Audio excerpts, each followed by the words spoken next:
Kwa lugha nyingine tunasema mjasiriamali ni risk taker. Yeye haogopi, anajiamini kwa kile anachokifanya. Ndiyo maana ya mjasiriamali. Mjasiriamali ana tofauti kubwa sana na mfanyabiashara.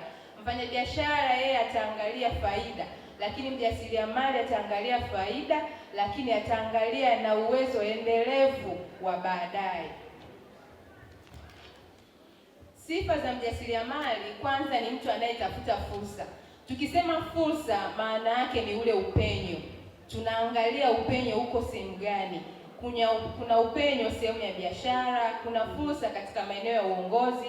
Hapa na imani kuna wanawake ambao wameona fursa kwenye uongozi na wakaitumia fursa wakaipata. Kuna viongozi hapa mbalimbali katika maeneo yetu mbalimbali. Na pia katika swala la ujasiriamali ndipo tunakutana na fursa mbalimbali.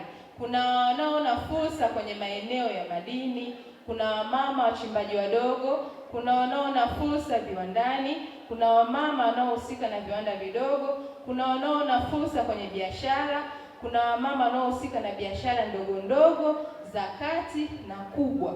Kwa hiyo tunapokutana na fursa katika maeneo yanayotuzunguka, tusikose kuzitumia fursa hizo. Na mjasiriamali ni mtu ambaye mvumilivu. Tunaposema mvumilivu ni kwamba tunapoanza ile kazi yetu ya ujasiriamali, kuanzia chini kwenda juu, tunapofika katikati tusikate tamaa. Changamoto tunazokutana nazo tusikate tamaa. Huenda ni jirani anakupa changamoto, anakukata mitama, lakini wewe simama imara, kwa sababu hakuna sehemu ambayo utaweza kufanikiwa bila kupitia changamoto, si ndio kina mama?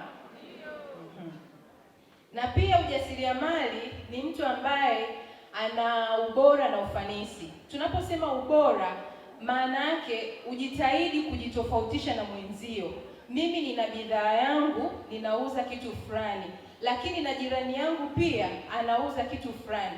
Nitajitofautisha vipi mimi X na wa A? Nitajitofautisha vipi Y pamoja na Z? Usimwekee kinyongo mwenzio ukataka kumwekea kitu kibaya ili afeli. Hapana, wewe jitofautishe na mwenzio. Kama mwenzio mnafanya kazi moja, wote labda mnafanya catering, wote mnafanya labda ni hardware, jitahidi kujitofautisha. Utawavutiaje wateja wako? Mwingine atataka bidhaa zake afanye delivery, lakini mwingine atasema mimi wateja watanifuata hapa nilipo. Kwa hiyo unapojitofautisha ndipo utakapoweza kuwavutia wafanyabiashara wako. Na pia hiyo ndio sifa ya mjasiriamali. Mjasiriamali lazima awe na ubora katika bidhaa yake. Na pia mjasiriamali lazima ajiamini. Wakina mama hapa wote na imani mnajiamini, si ndio? Hatuwezi kufanya bidhaa yoyote, kufanya biashara yoyote bila kujiamini. Tutakapokosa kujiamini, hata ile bidhaa unayoifanya, wale wateja sidhani kama wataweza kuja. Lazima unapotoka mbele, unapotangaza bidhaa yako, unapopeleka eneo lolote, lazima ujiamini. Kujiamini ni moja ya sifa kuu inayomfanya mfanyabiashara, mjasiriamali yoyote aweze kusonga mbele. Si ndio mama wenzangu?